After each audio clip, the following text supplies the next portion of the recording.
G S level की जो company है ये एक बहुत इम्पॉर्टेंट टॉपिक है और ये बहुत आसान।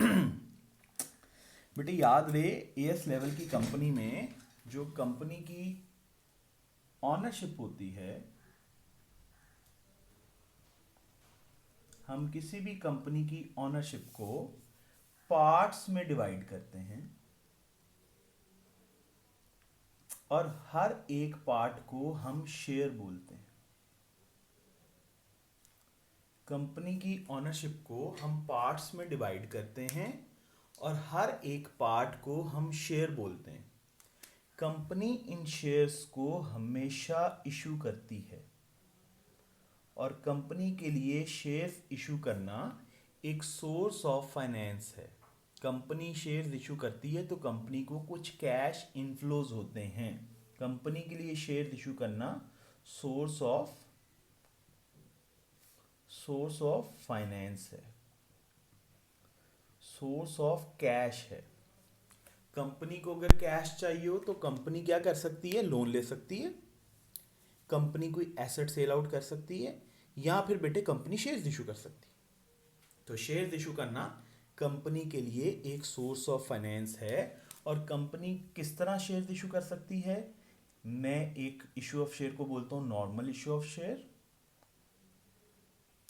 एक इशू ऑफ शेयर है राइट इशू, और एक इशू ऑफ शेयर है बोनस इशू। तो फर्स्ट ऑफ ऑल तो कंपनी के लिए सोर्स ऑफ फाइनेंस है शेयर इशू करना, और वो शेयर इशू करने के तरीके क्या हैं? Normal issue of share, right issue and bonus issue. जब कंपनी इन शेयर्स को इशू कर देती है तो जो लोग इन शेयर्स को बाय करते हैं उनको हम बोलते हैं शेयर होल्डर्स। शेयर होल्डर्स वो लोग हैं जो इन शेयर्स को बाय करते हैं। The people who by the shares, उन लोगों को हम शेयर होल्डर्स बोलते हैं। और शेयर होल्डर्स किसी भी कंपनी के ऑनर्स हो जाते हैं। यही मैं कहना चाह रहा हूं कि कंपनी की ऑनरशिप को हम पार्ट्स में डिवाइड करते हैं, हर एक पार्ट को एक शेयर बोलते हैं। शेयर इशू करने के 3 मेथड्स हैं। शेयर इशू करने के लिए कंपनी को सोर्स ऑफ फाइनेंस है ये शेयर इशू करना। जिनको शेयर इशू करते हैं वो शेयर होल्डर्स होते हैं। अगर इन शेयर होल्डर्स ने इन शेयर्स को सेल करना है, ये शेयर होल्डर सेल कर सकते हैं, तो वो एक मार्केट में चले जाते हैं। That market is stock exchange. मैं बेटे थोड़ा सा कॉन्सेप्ट अच्छा करना चाह रहा हूं आप लोगों का कि कंपनी कभी भी स्टॉक एक्सचेंज में नहीं बैठी हुई। कंपनी ने जब भी शेयर्स इशू करने हैं, कंपनी एक मीडियम यूज करती है। Let's suppose that medium is newspaper. Company ने जब भी शेयर इशू करने हैं, कंपनी न्यूज़पेपर में एक एडवर्टीजमेंट, एक एड थ्रो करती है। उस एड को देख के जनरल पब्लिक उन शेयर्स को अप्लाई करते हैं। अप्लाई करने के बाद कंपनी उनको शेयर्स इशू कर देती है। कंपनी कभी भी स्टॉक एक्सचेंज में नहीं बैठी हुई कि आपको लग रहा हो कि आप स्टॉक एक्सचेंज में जाएंगे तो सामने जो है वो शेल वाले बैठे होंगे, साथ पीएसओ वाले बैठे होंगे, साथ ही यूनिलीवर वाले बैठे होंगे, साथ ही नेस्ले और पैकेजेस वाले बैठे होंगे। बिल्कुल भी ऐसा नहीं है। जब भी कंपनी ने खुद शेयर इशू करने हैं, वो कंपनी के लिए सोर्स ऑफ फाइनेंस है। कंपनी न्यूज़पेपर में एडवर्टाइज करके आप लोगों को जो है वो इनवाइट कर लेती है कि आप हमसे शेयर्स बाय कर लें। जब आप शेयर्स बाय करके शेयर होल्डर बन जाते हैं, अब आपने अगर सेल करने हैं तो फिर एक मार्केट है जहां पे बायर और सेलर मिलते हैं। बायर और सेलर, कंपनी और शेयर होल्डर नहीं, बायर और सेलर। जिसके पास शेयर्स हैं वो, और जो बाद में शेयर्स खरीदना चाह रहा है, वो लोग स्टॉक एक्सचेंज में मीटअप करते हैं और एक दूसरे से शेयर जो है वो बाय करते हैं। स्टॉक एक्सचेंज में जिस शेयर पे शेयर्स एक्सचेंज हो रहे होते हैं, that price is market price. Company जिस प्राइस पे शेयर इशू करती है वो प्राइस जो है वो पार वैल्यू हो सकती है, वो पार वैल्यू से ज्यादा हो सकती है। पार वैल्यू से ज्यादा होती है तो उसको प्रीमियम बोलते हैं। मैं इशू ऑफ शेयर्स जो है वो अलग से एक टॉपिक के तौर पे आपको करवाऊंगा।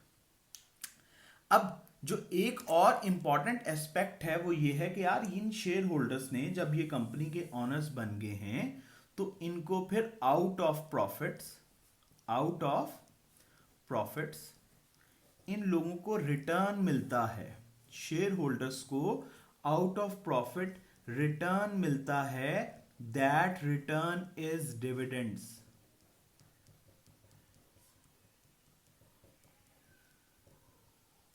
तो शेयर होल्डर्स को कंपनी के प्रॉफिट्स में से जो हिस्सा मिलता है, दैट हिस्सा इज डिविडेंड्स, पहली बात।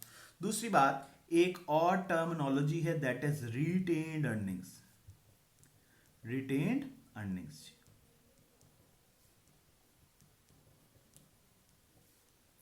बेटे जो कंपनी के प्रॉफिट्स आते हैं, कंपनी के जो प्रॉफिट्स आते हैं,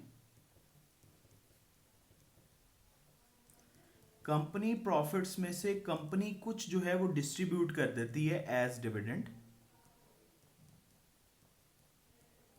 कंपनी अपने प्रॉफिट्स में से कुछ जो है वो डिस्ट्रीब्यूट कर देती है एज डिविडेंड्स, और कुछ प्रॉफिट्स कंपनी अपने पास रिटेन कर लेती है, होल्ड कर लेती है। Those profits are retained earnings. Retain करना, रिटेन्ड अर्निंग्स। जिस तरह आप में से कोई नहीं पढ़ता तो हम उसको कहते हैं भाई तू A3 कर ले, तू हमारे पास ही रह जाए लेवल्स में, तो हम उस बच्चे को रिटेन कर लेते हैं, उससे हमें बड़ी मोहब्बत होती है। तो इसी तरह कंपनी अपने कुछ प्रॉफिट्स डिस्ट्रीब्यूट कर देती है एज डिविडेंड्स, कुछ प्रॉफिट्स होल्ड कर लेती है। जो होल्ड किए हुए प्रॉफिट्स होते हैं उनको हम बोलते हैं रिटेन्ड अर्निंग्स।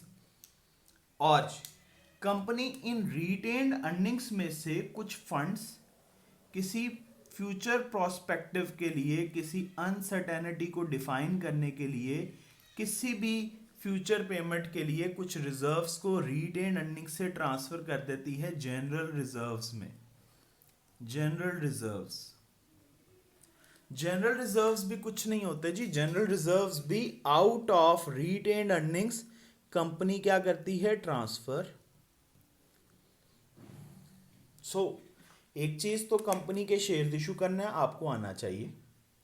ये कंपनी शेयर इशू करती है, शेयर होल्डर, शेयर होल्डर को प्रॉफिट्स मिलते हैं, दैट इज डिविडेंड्स। कंपनी अपने प्रॉफिट्स में से कुछ पैसे डिविडेंड्स के तौर पे ऑनर्स में बांट देती है, कुछ होल्ड कर लेती है। वो जो पैसे हम होल्ड करते हैं those are retained earnings. Retained earnings में से ही हम कुछ चीज़ें जनरल रिजर्व में क्रिएट करना शुरू कर देते हैं। उसके बाद जी जब कंपनी शेयर इशू करती है तो हर शेयर की एक वैल्यू होती है, that value is par value. Par value government decide करती है, कंपनी डिसाइड नहीं करती। तो किस वैल्यू का शेयर होगा किसी मुल्क में, किसी कंट्री में, गवर्नमेंट डिसाइड करेगी। That value of one share is par value. इसको हम फेस वैल्यू भी बोलते हैं। तो कंपनी पार वैल्यू पे शेयर इशू करती है। पार वैल्यू पे जब कंपनी शेयर इशू करती है तो जो चीज, जो रिजर्व कंपनी के पास आता है, that is share capital.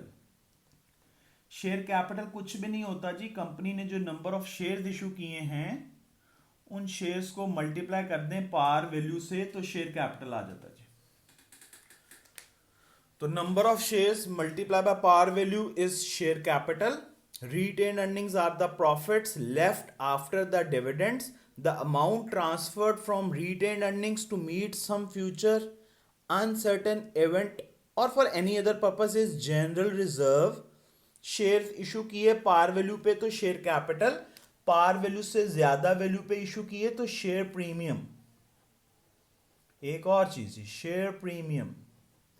Share premium क्या होता है, जब कंपनी शेयर इशू करती है और कंपनी पार वैल्यू से ज्यादा वैल्यू पे इशू करती। अब ये क्या होता है जी, जब आप अच्छा परफॉर्म करेंगे तो आपके शेयर्स की डिमांड बढ़ जाएगी स्टॉक एक्सचेंज में, तो मार्केट प्राइस ज्यादा हो जाएगी। पार वैल्यू तो बेस वैल्यू है ना जी, फेस वैल्यू, बेस वैल्यू, औकात वैल्यू। तो पार वैल्यू औकात वैल्यू है, आपकी अच्छी परफॉर्मेंस रिजल्ट करेगी स्टॉक एक्सचेंज में, आपके शेयर्स की डिमांड ज्यादा, तो फिर जब कंपनी दोबारा से शेयर इशू करेगी तो डेफिनेटली पार वैल्यू से ज्यादा पे इशू करेगी, क्योंकि par value let's suppose 10 rupees है पाकिस्तान में और मार्केट वैल्यू 30 है, तो कंपनी दोबारा 10 पे तो नहीं इशू करेगी, कंपनी तो हो सकता है 25 पे इशू करे। तो वो जो एक्स्ट्रा जितने पैसे पार वैल्यू से ज्यादा हैं उससे जो रिजर्व बनता है दैट इज शेयर प्रीमियम।